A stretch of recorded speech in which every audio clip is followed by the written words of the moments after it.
Lads, welcome back to Fusion YGO. It is your boy Christian the Haver Card Man, and I just kind of wanted to sit down and have a talk with you guys today about the current state of Yu-Gi-Oh! Because we're in a little bit of an interesting place right now in all sorts of different avenues, whether it be Yu-Gi-Oh! Product, Yu-Gi-Oh! Tournaments and gameplay and results, whether it just be the general player base. We've just kind of been at an interesting spot this year, and I just kind of want to give some of my thoughts on it. Maybe get some feedback from you guys to see what you think about it. This is just kind of an open discussion type of video because, once again, there's just a lot going on right now, and I just want to be able to talk about it all. So we'll go ahead and start off with product, because this year has felt like a really interesting year for product. We used to be getting new sets or like new releases every like couple of months. It wasn't really super frequent, but it was frequent enough that the player base could keep up with it, and it was easy enough to get stuff. But we also didn't have a lot of very good product. You know, we'd get sets where there'd be like a couple good cards out of them, and that was pretty much about it. The rest was kind of mostly pack filler or like specific cards for certain players that most of the player base didn't really care about, but was there for the people that did.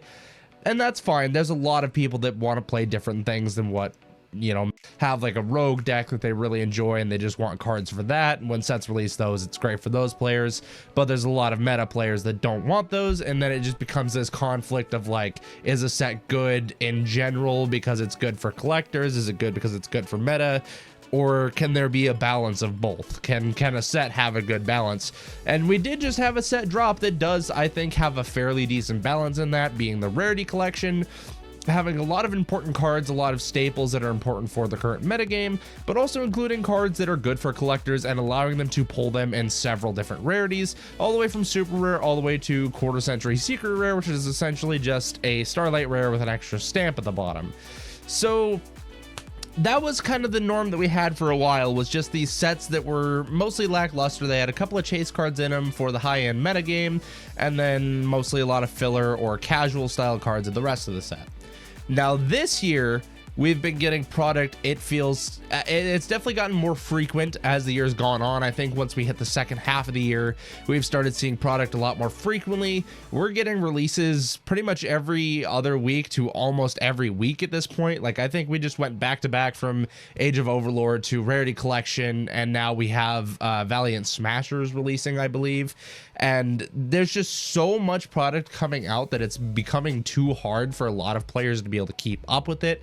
Not only that, a lot of these sets have had very impactful cards this year. You look at the start of the year, you have Amazing Defenders, a set that was a flop on release, but as support came out for all three of the decks in that deck building pack, they became a lot more expensive and a lot more in high demand. Now we've seen all three of those decks that were in that set that people all thought were going to be trash, with maybe the exception of Purely. They have all now won a YCS, and now they have all skyrocketed thanks to all of their new support, and they are no longer cheap budget rogue decks anymore. They are now pretty much considered the top of the metagame with a couple of extra additions in there. But then we've also, you turn around, we have other sets like Photon Hypernova that had a lot of important cards that finished out the Kashtira strategy, giving them the rest of their extenders, as well as the Kashtira Arise Heart, which dominated the format for several months until eventually Konami decided to ban it. Probably the greatest decision they've made all year, but it was just such an obvious one that everyone knew it was coming, and they just played Arise Heart while they could. That format was, with Arise Heart, was pretty cut and dry. It was pretty much Kashtira or bust. It wasn't necessarily a tier 0 format, but it was definitely a heavy tier 1, and there were some strategies that could compete with it, but they basically had to be decks that didn't care about Dimension Shifter, the primary one being Floowandereeze that played it itself, but that deck can die pretty easily to Kashtira, which is kind of the rough situation. And then you had other breakout strategies, I believe after Duelist Nexus came out, like Unchained, which was able to handle the Kashtira matchup just fine for the most part. They just care about their cards being destroyed. They don't have to go to the graveyard, so that gave Unchained a bit of a chance to play, which the release of Dune was just a huge set in general because we got the extra cards for Unchained. And then we also got the newest wave of support for Rescue Ace, which contained Emergency and Preventer, bringing the deck up to a tier 1 status, now having a tier 1 combo, or having a 1-card combo to set up a +4 board with Turbulence.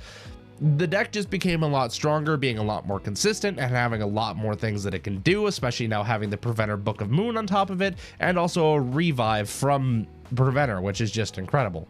So you can see how the product this year has kind of like shaped and warped formats throughout the months. We've seen a lot of different format shifts due to product releases. And once again, in the first half of the year, the product releases weren't too frequent. They were often enough that you'd be like, oh, hey, the new set's already out, and it would be a little bit of a surprise, but it wasn't like you were being bombarded with product after product. Now that we're in the second half of the year and we're closing in on holiday season, it feels like there's just a nonstop barrage of product and people's wallets are getting empty. And it's a very unfortunate thing because these sets that are releasing out now at this part of the year, I feel are the best sets we've seen this year, if not in general in like recent years.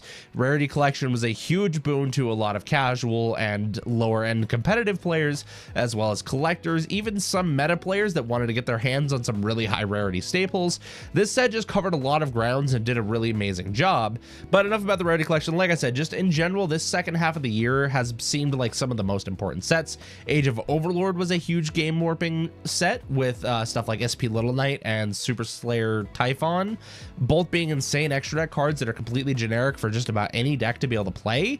The SP Little Knight is definitely a mandatory card in most decks, and it has already shot up once over $100 price mark, which is just insane. Let me actually update myself on that right now so I know the current price of it to be able to fill you guys in.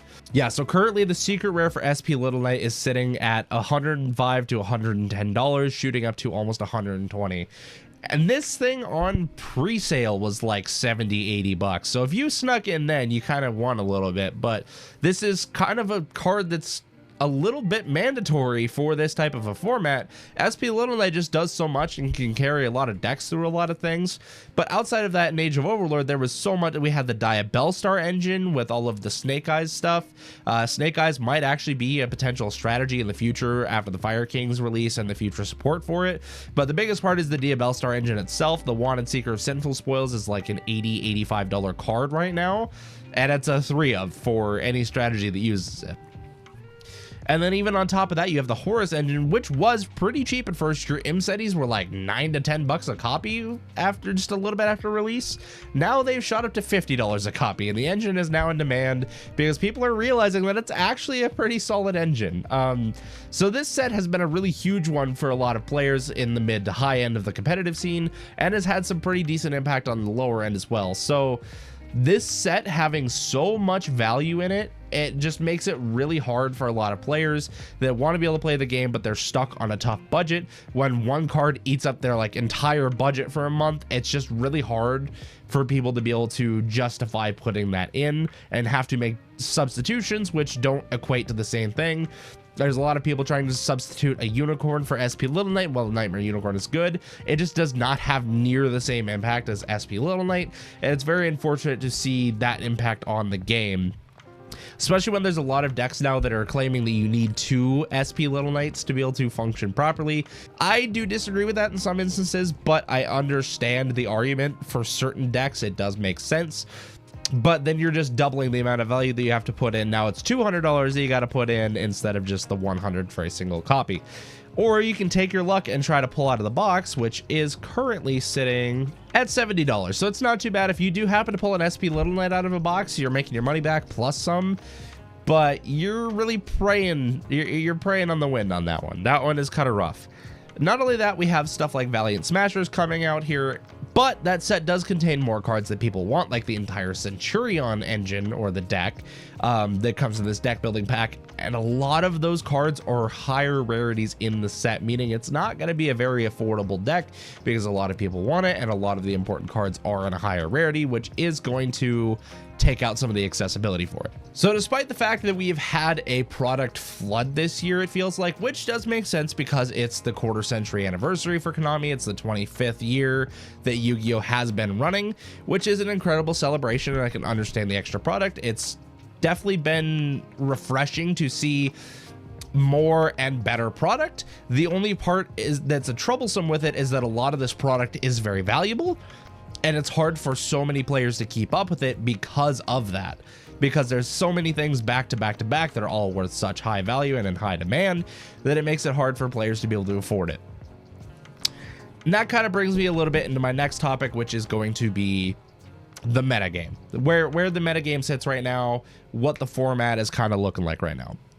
So a lot of players, mostly the high-end competitive players, have been discussing about this format, that the diverse formats are a little bit tough for high-end competitiveness, which does make sense when you break it down, because a lot of these competitive players have this mindset of building for the strategies that they expect to see at the event, and if they're having to expect just about every deck in existence to be in the room, they're going to have a really hard time deck building on what they need to include in their deck to be able to beat those strategies. Whereas a lot of other players, and I don't mean this in a bad way at all, because I do this myself sometimes, a lot of players just focus on their deck and what it's capable of, not necessarily how it's going to interact with other strategies in the room. I think that's a very important thing for a lot of players to learn, is how other strategies are going to work and how yours is going to interact with theirs, how you'll be able to play through their stuff, how you'll be able to stop them from playing, interactions like that. It's not just a solitaire game, Yu-Gi-Oh! So there's a lot of theory that you can put into it, but you do also need to have the practice as well of knowing how other decks function and where you're going to interact with that. Now, that being said, we did have a very, very diverse format just about a month ago. It's starting to kind of settle down a little bit and pool into a more concise image of what the format will actually be. We're starting to see about 3 to 4 decks, maybe 5, that are kind of becoming the quote-unquote top decks. And of course, the majority of those, we have Pearly, we have Rescue Ace, we have Unchained. You can argue Tearlaments. I still kind of personally feel it's a little bit copium, but the deck is putting up results, so I can't ignore it. And then there are some players that would argue Makonko, but yeah, they won a YCS. It was just kind of a, I don't know. It felt like just a one-off thing. I don't know if it's necessarily going to be repeatable. The deck does have some tools, and it's an interesting strategy. It does have uniqueness and the ability to be able to play in this metagame, but I can't really argue that it's one of the top decks. So seeing what we have in the top spread, it kind of makes it a bit easier to be able to build for those decks, and then maybe have a couple of generic options to deal with the rest of the decks in the room, because there's a lot of answers to those top decks that will just kind of drive by hit other strategies. And even Pack just went to YCS Richmond, and instead of playing the board breakers like everyone else had been considering, he decided to go in with 12 hand traps in the main, potentially up to 18 hand traps post side, which I think actually felt pretty good, because that gives you a lot of generic options to be able to deal with a lot of decks in the room. But the hand traps are also focused to deal with the ones that he was worried about most, like Pearly, like some cases Unchained, but Rescue Ace was another big one.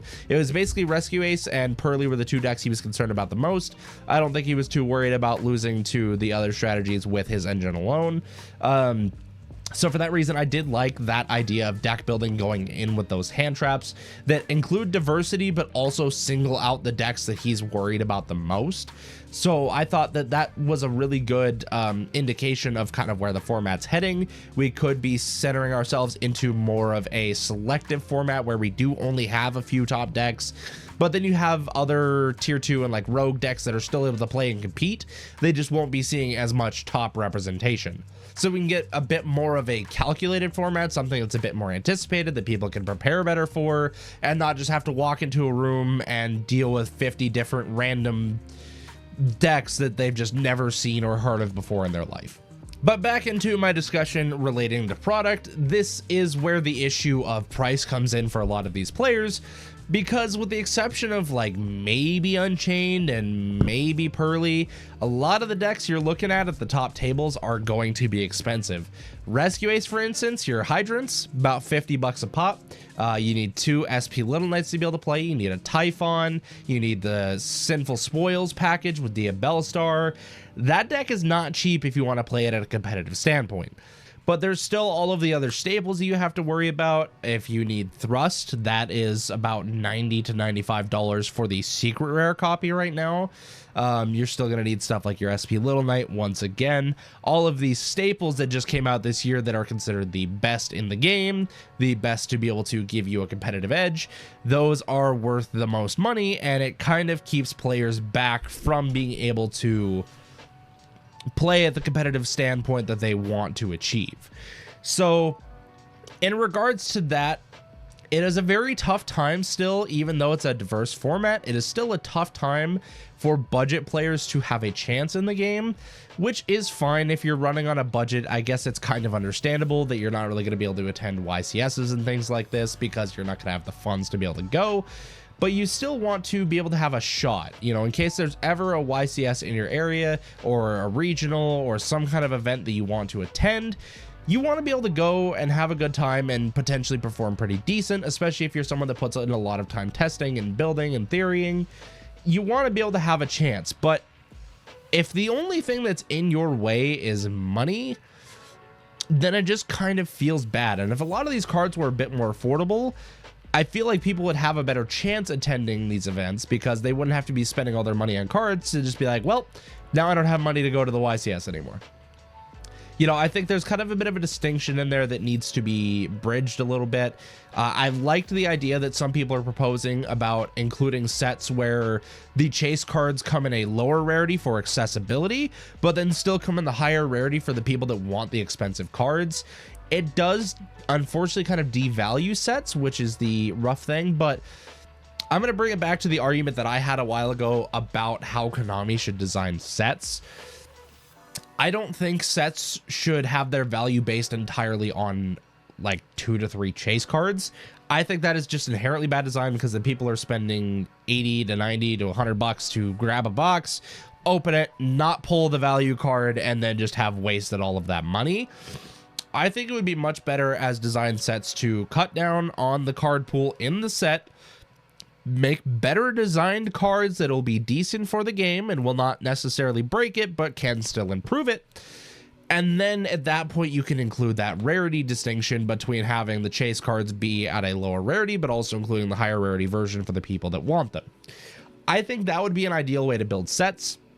They could still end up selling for a decent amount and still have decent value to them because now there's more value spread throughout the box and people will still want to buy them because it won't feel as minus to buy a box and say you don't pull the one high-end chase card, but you can still pull other good cards in the box that you don't feel bad about having. You don't just end up collecting a bunch of bulk that you're never going to touch and that just nothing ever happens of it. I have 5 boxes sitting right over there of Yu-Gi-Oh cards that I'm just pretty much never going to touch or do anything with. They just kind of collect dust in my collection and I just don't know what to do with them because it feels bad to throw them away, but it feels bad to just hold on to them and not do anything with them. And it also feels bad to pawn them off to somebody because they're probably not going to do anything with it either. They're just useless cards that take up space. So I think there's a lot of things that Konami needs to do in terms of their set design approach.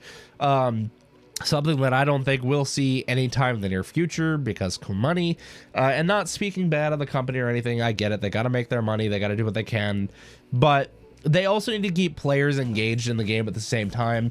And they have shown us the second half of this year that they can indeed do that with sets like Age of Overlord, with sets like the Rarity Collection. People are even excited for Valiant Smashers. I haven't seen people excited about a deck build pack in a while, other than Amazing Defenders in retrospect. People didn't like it on release. They thought it was Amazing Dogpile. But now they're looking back at it and they're like, oh, this set's great because now there's value in it since the deck's got new support that actually turned out to be pretty good. So I think there needs to be that, and then Konami also needs to establish better communication with us. In the OCG, they get information on just about everything. In the TCG, we are kept in the dark until basically last minute. And it just kind of makes a rough relationship between the player base and the company running the game, to the point where some people just kind of start losing faith in the company and they might even kind of edge their way out of the game a little bit. I haven't heard too many cases where that's happened, but I've had moments myself where I've looked at the game, I've taken a good, decent look at the standpoint of where the game was at, and I've just thought to myself, why do I play this? Why do I want to play this game? It felt like it hasn't changed in forever, and I've just been kind of in a stalemate with it, you know, and I'm sure there's a lot of other people that have felt that way. And this year has been, once again, a great example of how Konami can shake up the game and keep things fresh and enjoyable for players. Once again, adhering to both the meta competitive players as well as like collectors and casual players. They've done actually a pretty decent job of balancing all of those aspects this year. And I just really hope they carry on with it. I don't want to see them give it up so soon.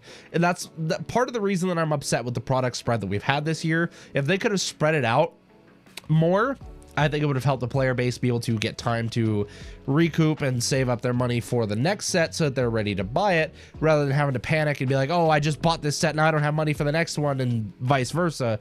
It just kind of feels rough. So I think if they had spread it out and taken more time on releasing all of these products, they could have had a better time with the player base, allowing them affordability and allowing them time to actually test with decks with the cards that we already have available, rather than having to be like, oh, I just got this engine last week, now I gotta get this one this week. I don't know if they're gonna work together, but we're gonna find out. I think it's better to be able to test one at a time and have time between releases, and then that way we also know that Konami could have kept doing a decent job for so long, because after this point, I don't really know where we're heading. Phantom Nightmare seems like an okay set, but I don't think it's going to be incredible. I don't think it's going to be groundbreaking by any means. And once again, they've shown us this year that they are able to keep the game fresh and keep the game enjoyable. They're just lacking the accessibility factor of it right now, which I think would have come from spreading things out. It also would have given them a more long-term situation of keeping good products releasing, rather than having to now panic and try to design cards that are just going to end up being pack filler once again. So I know I kind of went on a bit of a tangent this video. Once again, I wanted to talk on the situation of the game right now, because there's a lot going on and there's a lot that I wanted to discuss. So once again, I would love to hear you guys' thoughts in the comments. I didn't script this or anything. I literally just sat down and decided to talk to the camera. So once again, I'd love to hear you guys' opinions down in the comments. I'd very much love to have discussions with you guys. Feel free to go down there and give whatever input you like. If you can refrain from just negative feedback, if you're going to give negative feedback, at least make sure that you present reasoning with it and actually pose an argument rather than saying you're stupid. Nobody likes those, and you're just going to get ignored. So anyways, guys, that's all I got for you today. Thank you so much for joining in. We'll catch you all next time. We got some more deck profiles coming hopefully next week, so stay tuned for that. We'll catch you guys all then. If you enjoyed the video, don't forget to like and subscribe, and as always, good fun. Have luck.